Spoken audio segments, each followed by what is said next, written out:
Hello guys, അപ്പം ഞാൻ വീട്ടിൽ വെറുതെ ഇരിക്കുമ്പോൾ എന്തെങ്കിലുമൊക്കെ ഉണ്ടാക്കാൻ വിചാരിച്ചു കേട്ടോ. അപ്പം അമ്മ പറഞ്ഞു കുറച്ച് പൊറോട്ട ഇരിക്കണ്ടെന്ന്. അപ്പോൾ ഞാൻ വിചാരിച്ചു എന്നൊരു കുത്തു പൊറോട്ട ഉണ്ടാക്കാം. അപ്പോൾ അതിലോട്ടായിട്ട് ഞാൻ കുറച്ച് വെളിച്ചെണ്ണ ഒഴിച്ചു ഒരു പാൻ എടുത്തിട്ട്, പിന്നെ സവോളയും തക്കാളി ഇടുന്ന സമയത്ത് നൈസായിട്ട് പൊട്ടിത്തെറിച്ചു. അപ്പം ഞാൻ നൈസായിട്ട് വീഡിയോ എടുക്കാൻ പറ്റിയില്ല. അത് കഴിഞ്ഞിട്ട് ഞാൻ അതിലോട്ട് ഇട്ടു കേട്ടോ. പിന്നെ നന്നായിട്ട് വഴറ്റി സെറ്റാകാൻ വേണ്ടിയിട്ട് കുറച്ച് ഉപ്പ് പൊടി ഇട്ട് കൊടുത്തു. അത് നന്നായിട്ട് വഴറ്റി വന്നതിന് ശേഷം ഞാൻ മുളക് പൊടി, പിന്നെ മസാലപ്പൊടി, കുരുമുളക് പൊടി ഒക്കെ ഇട്ട് കൊടുത്തു കേട്ടോ. എന്നിട്ട് ഇത് നന്നായിട്ട് വഴറ്റുക. അതൊന്ന് സെറ്റാവുന്ന വരെ നന്നായിട്ട് വഴറ്റിയെടുത്ത് കഴിഞ്ഞിട്ട് അതിലോട്ട് മുട്ട പൊട്ടിച്ചിടാം. നിങ്ങൾക്ക് എത്ര നിങ്ങളുടെ ക്വാണ്ടിറ്റിക്ക് അനുസരിച്ച് നിങ്ങൾ എന്താ വെച്ചാൽ സാധനങ്ങൾ എടുത്ത് ചെയ്യണുണ്ടോ. അപ്പം ഞാൻ ഇവിടെ എടുത്താണത് 2 മുട്ടയാണ്. അത് കഴിഞ്ഞിട്ട് ഞാൻ കുറച്ച് ചിക്കൻ ഗ്രേവി ഇട്ടു കേട്ടോ. ആ ചിക്കൻ ഗ്രേവി ഇട്ടതിന് ശേഷം ഞാൻ നന്നായിട്ട് അത് വീണ്ടും വഴറ്റിയെടുക്കുക. അതിലേക്ക് എന്നിട്ട് നമ്മൾ പൊറോട്ട പൊട്ടിച്ചിട്ട് കൊടുക്കാം. അത് കഴിഞ്ഞിട്ട് അമ്മ കുറച്ച് ചിക്കൻ വറുത്ത് വെച്ചിട്ടുണ്ടായിരുന്നു കേട്ടോ. അപ്പം അത് ഞാൻ അടുത്ത് കുറച്ച് ഇട്ട് കൊടുത്തു.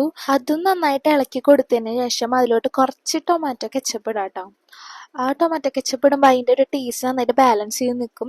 പിന്നെ ലാസ്റ്റായിട്ട് മല്ലിയില ഇട്ട് കൊടുക്കുക. അപ്പോൾ നമ്മുടെ കൊത്തു പൊറോട്ട റെഡി ഗായ്സ്. അടിപൊളി സാധനമാണ് കേട്ടോ. നിങ്ങൾ എന്തായാലും ട്രൈ ചെയ്ത് നോക്കുക. കാരണം എനിക്ക് ഗ്യാരണ്ടി തരാൻ പറ്റും, ഞാൻ ഉണ്ടാക്കിയതാണ്. പക്ഷെ എന്നാലും അതിന് നല്ല രുചി ഉണ്ടായിരുന്നു കേട്ടോ. നല്ല ടേസ്റ്റ് ഉണ്ടായിരുന്നു. എനിക്ക് നന്നായിട്ട് ഇഷ്ടപ്പെട്ടു. ഞാൻ കഴിക്കുന്ന കാണുമ്പോൾ തന്നെ നിങ്ങൾക്ക് മനസ്സിലാവും എനിക്ക് എത്രത്തോളം ഇഷ്ടപ്പെട്ടു എന്ന്. അപ്പോൾ ബൈ ഗായ്സ്.